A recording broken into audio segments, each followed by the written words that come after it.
అరికాలు విదిలించి మహాసముద్రాన్ని లంఘించినవాడు.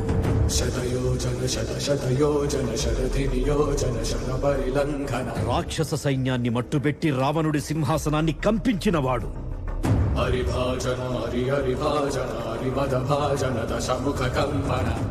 చిన్న నిప్పురవ్వతో లంకా నగరాన్ని అగ్నిలో అలికినవాడు.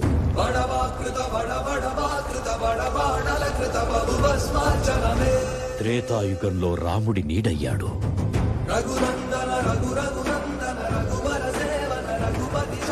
ద్వాపర యుగంలో కృష్ణార్జునుల రథకేతనమై గర్జించాడు. కలియుగంలో ధర్మం కోసం పోరాడే ప్రతి ఒక్కరి వెంట ఉన్నాడు.